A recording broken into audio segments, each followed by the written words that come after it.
Bapak Ibu Saudara-saudara yang Tuhan kasih, mari kita bersatu hati dalam doa sebelum kita membaca dan merenungkan firman Tuhan dalam kebaktian rumah tangga pada saat ini. Mari kita berdoa. Bapa dalam surga, terima kasih untuk kesempatan yang Tuhan berikan bagi kami, dan tiba saatnya bagi kami sekalian untuk merenungkan firman-Mu. Biarlah Roh Kudus menolong kami, memampukan kami untuk mengerti, memahami dan melakukan firman itu di dalam kehidupan kami sehari-hari. Pakailah hamba-Mu untuk menyampaikan kebenaran firman. Kami sudah menyiapkan hati dan pikiran kami untuk menyambut sabda-Mu yang kudus.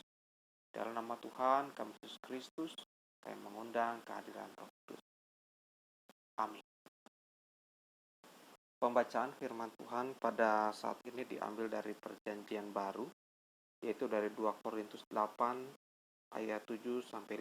Demikian firman Tuhan. Maka sekarang sama seperti kamu kaya dalam segala sesuatu, dalam iman, dalam perkataan, dalam pengetahuan, dalam kesungguhan untuk membantu, dan dalam kasih-Mu terhadap kami. Demikianlah juga hendaknya kamu kaya dalam pelayanan kasih ini. Aku mengatakan hal itu bukan sebagai perintah, melainkan dengan menunjukkan usaha orang-orang lain untuk membantu. Aku mau menguji keikhlasan kasih-Mu, karena kamu telah mengenal kasih karunia Tuhan kita Yesus Kristus, bahwa Ia yang oleh karena kamu menjadi miskin, sekalipun Ia kaya, supaya kamu menjadi kaya oleh karena kemiskinannya. Inilah pendapatku tentang hal itu, yang mungkin berfaedah bagimu. Memang sudah sejak tahun yang lalu kamu mulai melaksanakannya, dan mengambil keputusan untuk menyelesaikannya juga. Maka sekarang selesaikan jugalah pelaksanaannya itu. Hendaklah pelaksanaannya sepadan dengan kerelaanmu, dan lakukanlah itu dengan apa yang ada padamu. Sebab jika kamu rela untuk memberi, maka pemberianmu akan diterima. Kalau pemberianmu itu berdasarkan apa yang ada padamu, bukan berdasarkan apa yang tidak ada padamu. Sebab kamu dibebani bukanlah supaya orang-orang lain mendapat keringanan, tetapi supaya ada keseimbangan. Maka hendaklah sekarang ini kelebihan kamu mencukupkan kekurangan mereka, agar kelebihan mereka kemudian mencukupkan kekurangan kamu, supaya ada keseimbangan. Seperti ada tertulis, orang yang mengumpulkan banyak tidak kelebihan, dan orang yang mengumpulkan sedikit tidak kekurangan. Demikianlah Bapak Ibu Saudara-saudara firman yang kita dengar bersama. Yang berbahagia ialah kita sekalian, orang-orang yang mendengarkan firman Tuhan, memelihara dan melakukan di dalam kehidupannya. Bapak Ibu Saudara-saudara yang Tuhan kasih, mari kita merenungkan firman Tuhan saat ini dengan tema yang disiapkan oleh Majelis Sinode bagi kita sekalian, yaitu kecil tapi berharga bagi sesama. Saudara-saudara, pengumpulan uang untuk membantu orang miskin menjadi faktor penting yang membuat Paulus dengan serius kemudian memeloporinya, bahkan mendorong jemaat Korintus untuk melakukannya. Korintus sendiri adalah sebuah kota perdagangan yang kemudian berkembang menjadi kota industri keramik, yang di dalamnya ada sebuah kuil Dewi Afrodit atau Dewi Asmara. Nah, saudara-saudara, surat ini dikirim setelah Paulus bertemu dengan Titus di Makedonia. Waktu penulisannya sekitar tahun 56 Masehi. Titus setelah menerima surat ini kemudian diminta untuk kembali ke Korintus, menyampaikan surat tersebut. Nah, saudara-saudara, dalam surat yang disampaikan ini, sebenarnya Paulus berusaha menjawab persoalan yang terjadi di Korintus ketika itu ada pertikaian antara dirinya dengan para rasul palsu. Siapakah para rasul palsu ini? Itu mereka yang mengajarkan tentang Yesus yang lain, bukan Yesus Kristus yang dikenal oleh Paulus. Akan tetapi justru para Rasul palsu itu justru yang menuduh Paulus sebagai rasul yang palsu, rasul yang patut diragukan. Pendapat itu didukung dengan secara terburu-buru Paulus meninggalkan Korintus pada waktu itu. Dan seolah-olah tindakan tersebut membuktikan kebenaran tuduhan yang dikenakan kepadanya. Akhirnya saudara-saudara, orang-orang di Korintus mengalami keadaan yang kacau. Mereka ditinggalkan di tengah-tengah pertikaian yang belum usai pada waktu itu. Melalui surat ini, Paulus menyampaikan bahwa dirinya adalah benar-benar Rasul Kristus. Dan dia meminta kepada jemaat Korintus untuk mendengar nasihatnya dan melakukannya. Kembali kepada persembahan ini. Saudara-saudara yang Tuhan kasih, jemaat Korintus diminta oleh Paulus untuk melihat jemaat di Makedonia. Meskipun mereka kecil dan miskin, tetapi mereka kaya dalam kemurahan hati bagi orang lain. Dalam 2 Korintus 8 ayat yang pertama. Surat ini juga mencatat betapa Rasul Paulus bersyukur bahwa jemaat di Korintus pada tahun yang lalu sempat untuk memulai pengumpulan persembahan itu, tetapi tertunda karena terjadi pertikaian yang tadi. Dan sekarang pelaksanaan pengumpulan persembahan tersebut yang tertunda itu, saudara-saudara, Paulus himbau kepada mereka untuk diteruskan kembali dan kemudian disampaikan kepada jemaat Tuhan yang ada di Yerusalem. Secara teologis Paulus menyampaikan demikian soal persembahan tersebut.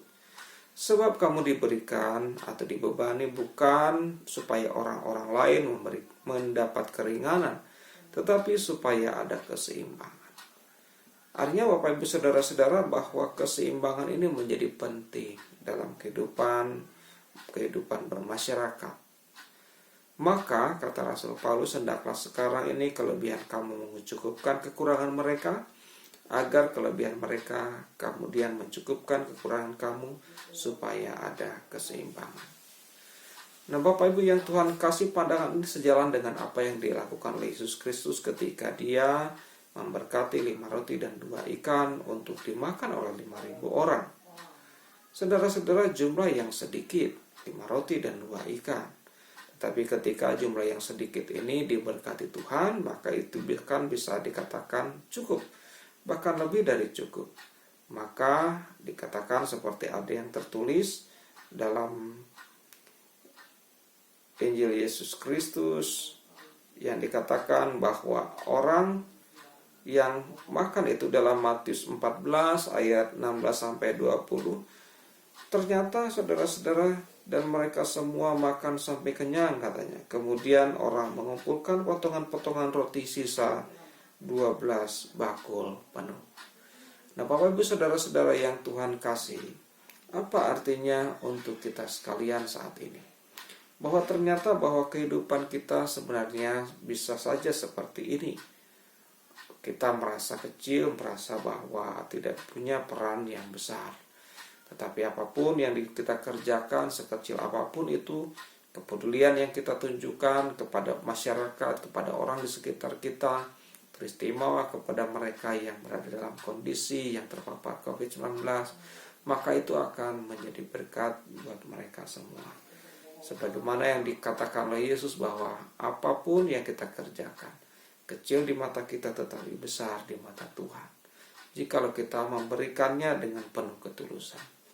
Karena itu Bapak Ibu yang Tuhan kasih, lakukanlah selagi memang ada waktu bagi kita untuk melakukannya. Itulah yang bisa kita kerjakan. Jangan kemudian kita berhenti untuk menolong orang lain karena kita merasa diri tidak mampu. Lakukanlah sekecil apapun yang kita bisa kerjakan. Tuhan memberkati saudara. Amin.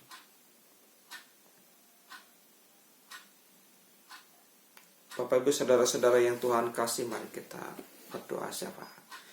Bapa dalam surga, terima kasih untuk kesempatan yang Tuhan berikan pada saat ini. Kami bersatu hati menyatakan menerima firman Tuhan, dan kami akan melakukannya sebagaimana yang Tuhan harapkan. Berilah kemampuan kepada kami untuk melakukan firman-Mu ini. yang berdoa saat ini untuk saudara-saudara kami yang terpapar COVID-19, yang harus menjalani isolasi mandiri. Kau berkati obat-obatan mereka konsumsi, perawatan medis yang dialami supaya ada kesembuhan buat mereka dalam waktu yang tidak terlalu lama. Kami juga berdoa untuk persekutuan indah yang kami miliki. Tuhan berkati supaya ke depan kami bisa bersama-sama beribadah kembali di gereja. Demikian pun untuk keluarga kami masing-masing, kami serahkan tentang kasih Tuhan. Tuhan yang akan menolong kami untuk kehidupan keluarga kami. Pada surga untuk bangsa dan negara ini kami juga berdoa supaya Tuhan terus memberikan pertolongan bagi para pemimpin bangsa dalam menuntaskan vaksin 19 ini, dan juga kami bisa bersama-sama menerimanya di kemudian hari. Bagi saudara-saudara yang belum menerima, biarlah Tuhan bukakan jalan untuk menerima vaksinasi ini. Bapa dalam surga, jikalau sebentar kami akan mengakhiri apa yang boleh kami terima ini, Tuhan kiranya akan menyempurnakannya, dan kami akan bersama-sama menaikkan doa Bapa kami seperti demikian. Bapa kami yang di surga, dikuduskan namamu, datanglah kerajaan-Mu, jadilah kehendak-Mu di bumi seperti surga. Berikanlah kami pada hari ini makan kami secukupnya, dan ampunilah kami akan segala kesalahan kami, seperti kami juga telah mengampuni kesalahan kepada kami. Dan janganlah bawa kami ke dalam pencobaan, tapi lepaskanlah kami dari yang jahat, karena Kau punya kerajaan dan kuasa dan kemuliaan sampai selama-lamanya. Amin. Saudara-saudara, mari kita bersatu hati, kita menundukkan kepala kita terima berkat Tuhan. Kasih karunia dan damai sejahtera dari Allah Bapa, Tuhan kita Yesus Kristus dalam persekutuan Roh Kudus menyertai dan memberkati kehidupan saudara saat ini sampai selama-lamanya. Amin.